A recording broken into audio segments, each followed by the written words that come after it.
Welcome to New Possibilities. I speak truth to power without fear. So, a friend of mine sent me this article on Facebook, and this article is from ABC News entitled Republican Jewish Coalition Calls for the Resignation of 7 Democrats Over Ties to Farrakhan. So, before I get started, I want to make a couple of statements. The first thing I'll say, obviously, is I don't support anti Semitism. I don't support discrimination against anyone because of their faith. I wouldn't want anyone to discriminate against me because I'm a Muslim. So I don't support discrimination against anybody based on their religion. So that's the first thing I want to say. The second thing is this: I did have a chance to listen to Farrakhan's Saviour's Day speech. I will include a link to that speech in the description box so that you all could listen to it and judge it for yourself instead of having the media tell you what to think.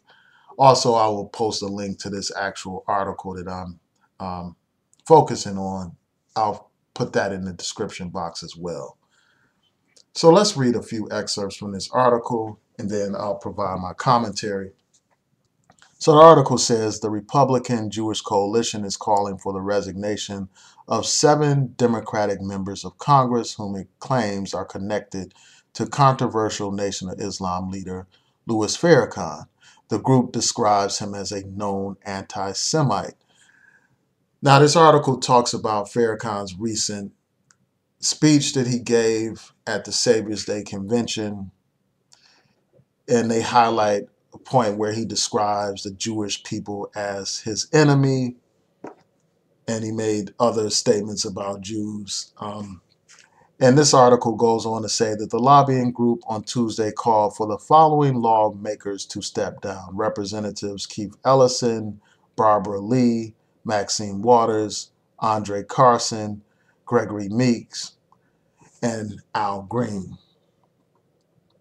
Now, what I'm going to do is I'm going to go directly to the Republican Jewish Coalition's statement. I'm going to read some excerpts from that statement. So here's the statement from the Republican Jewish Coalition Executive Director Matt Brooks. It says this: 7 long-serving Democrats have ties with Louis Farrakhan. Each of them should resign. They include former Nation of Islam employee Congressman Keith Ellison, who is deputy chair of the DNC. Ellison has tried to excuse his 2013 meeting with Farrakhan while ignoring his more recent meeting with the NOI leader in Farrakhan's hotel room in 2015. At least 6 other Democrats are known to have embraced Farrakhan. These members of Congress, Maxine Waters, Barbara Lee, Danny Davis, Andre Carson, Gregory Meeks, and Al Green, have all, while in office, sat down with Farrakhan for personal meetings. There can be no question about how abhorrent it is for these Democrats to be connected to Louis Farrakhan. Farrakhan is first and foremost a preacher of hate.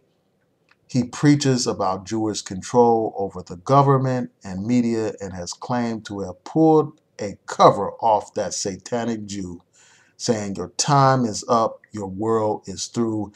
And those were just the comments from last week.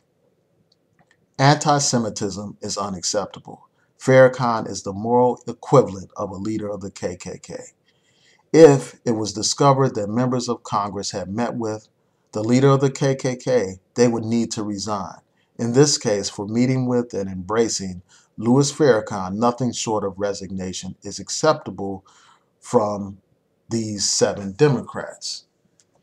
Now, before I go into my response, I just want to point out that you had all these people, these members of Congress, respond by saying that they're not anti-Semites and basically talking about how they oppose anti-Semitism coming from Louis Farrakhan, in their words. That's just to sum it up about what they said. I'm not going to read each one of those statements. But let's first start by responding to what the Republican Jewish Coalition had to say. The first issue that I want to address is this statement where they say that Farrakhan is the moral equivalent of a leader of the KKK. That statement is ridiculous. That statement is asinine. That statement is absolutely absurd. One cannot compare Minister Louis Farrakhan to the KKK. The KKK is and was a terrorist organization. It is an organization that terrorizes black people. An organization for over 100 years has terrorized black communities, has done everything in its power to prevent black people from exercising their basic human and civil rights in this country. Basic rights like the right to vote, basic rights like the right to get an education, basic rights like the right to go to public accommodations. The KKK is responsible for lynching black people, for shooting black people, for burning black people, for beating black people, for bombing black people, for bombing the babies. These are the crimes that this organization is responsible for. Terrorizing and killing and brutalizing the black community. The last time I checked, Farrakhan hasn't harmed any white people or any Jews. The last time I checked, Farrakhan hasn't prevented Jews or white people from exercising their human and civil rights. The last time I checked, Farrakhan and the Nation of Islam haven't lynched any white people or any Jewish people. They haven't shot any white people or Jewish people. They haven't bombed any white people or Jewish people. They haven't prevented white people from getting an education or from voting or from going to places of public accommodations. But yet this organization, the Republican Jewish Coalition, has the audacity, has the gall, has the nerve to compare the Nation of Islam to the KKK. And I think that that's absolutely absurd, and they need to be called out on it. By comparing Farrakhan to the KKK, they are in fact trivializing the brutality and the terrorism of the KKK and downplaying just how horrific the KKK was and is. So that's the first thing that has to be addressed. Another point that I want to respond to is, they talk about Farrakhan's statements during this Saviours Day convention. They failed to point out that Farrakhan also talked about righteous Jews in his speech. He distinguished between righteous Jews and Jews that are wicked. So that's something that they didn't emphasize in this response.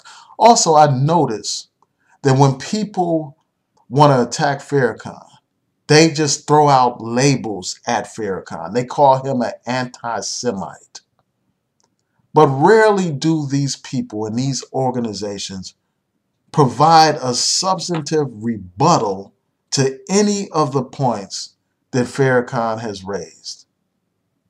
They don't rebut his points about Jewish influence in the media. They don't rebut his points about Jewish influence in government.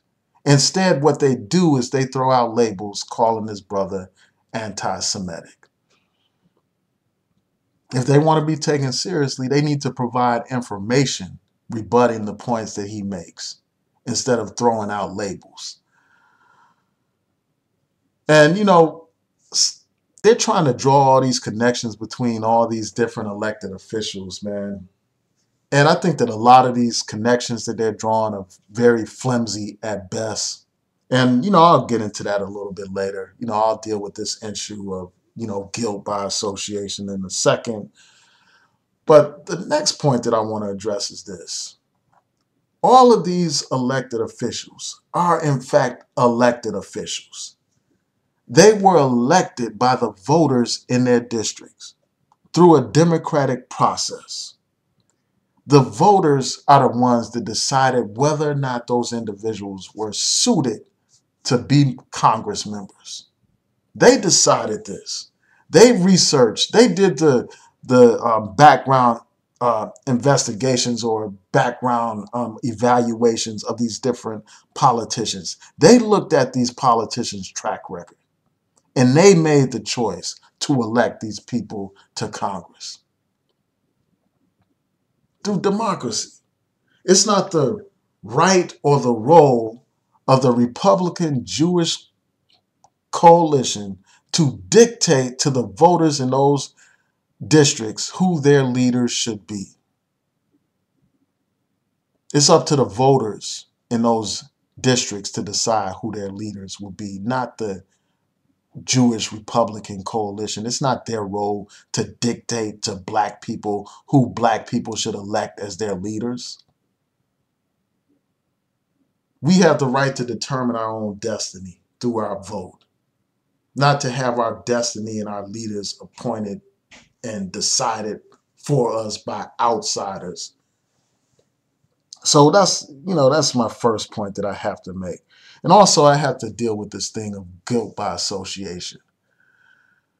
Just because somebody listens to a speech, that doesn't mean they agree with everything in the speech. Just because someone has a meeting with an individual, that doesn't mean that they embrace everything that that individual advocates.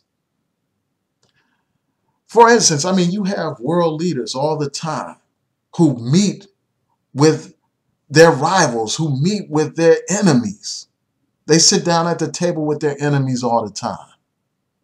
You have members of Congress who meet with people on the opposite side of the aisle, with people of the different political parties, where the parties disagree about many different things, but yet they come to the table and they negotiate over policy, even though they disagree on a wide range of issues. Having a meeting with someone doesn't mean that you agree with everything that that person says and does. Attending a speech doesn't mean you agree with everything that somebody has to say. So this idea of guilt by association is ridiculous, and it needs to be called out. It would be one thing, as I said in my video about Tamika Mallory, it would be one thing if these politicians themselves had said things that were anti-Semitic. But since they can't find any dirt on these politicians, they can't find any record of these politicians making anti-Semitic statements themselves, they're trying to attack them through guilt by association. And I think that that's a flimsy attack, to say the least. It's very flimsy. If you listen to Farrakhan's Saviour's Day, you will find that he talked about many things in that speech. Many things. He talked about things ranging from relationships to domestic violence to how women should conduct themselves, how men should conduct themselves as providers and protectors. He talked about domestic violence. He talked about women's rights. He talked about a wide range of different issues in that lengthy speech. And I'm sure that people that listened to the speech, there were certain things in that speech that resonated with them. And there were certain things that may not have resonated with them, like statements that he made about the Jews. People may not have agreed with those statements. Statements that he made about the Nation of Islam's theology. Many of the people probably didn't agree with those statements because many of the people that attend the Saviour's Day convention are Christians, are people who are not members of the Nation of Islam. So there are certain things that they may not agree with. And they don't have to agree with those things. And one should not assume that just because somebody attends a speech that they agree with everything that this man has to say. This man, as I emphasized in one of my prior videos, has given speeches in churches. Obviously, the church congregations don't agree with everything that the man has to say because they are Christians and he is in the Nation of Islam. So obviously they have theological differences. And, another point that needs to be made, there are certain aspects of his speeches that resonate with people. And the fact that those aspects of his speeches resonate with people doesn't mean that people endorse anti-Semitism. His speech is about black pride, his speech about black unity, his speech is about the need to be self-sufficient and independent. His speech is about the need for black entrepreneurship. All of those messages resonate with people. Even his conservative talk about family life, those kind of messages resonate with people. And just because those aspects of his message resonate with people doesn't mean that people endorse other aspects of his message, such as so-called anti-Semitism. Now, another point that I want to address is just like how people respond to this pressure that they're receiving from groups like the Republican Jewish Coalition or groups like the Anti-Defamation League.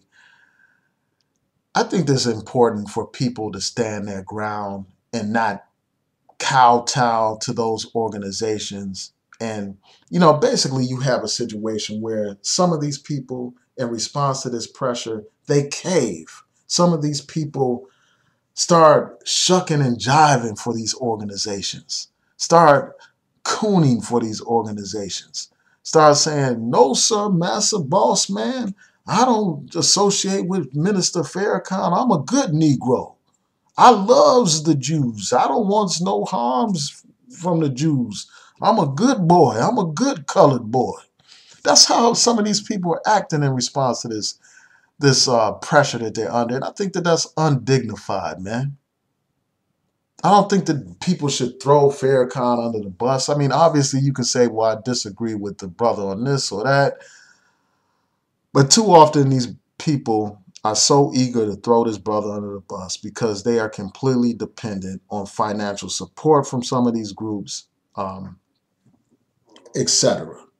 And, this group, the Republican Coalition, Republican Jewish Coalition, at the end of the day, this doesn't even really have anything to do with Farrakhan. They're just using Farrakhan as a weapon against Democrats that they probably would want to remove anyway because of political differences.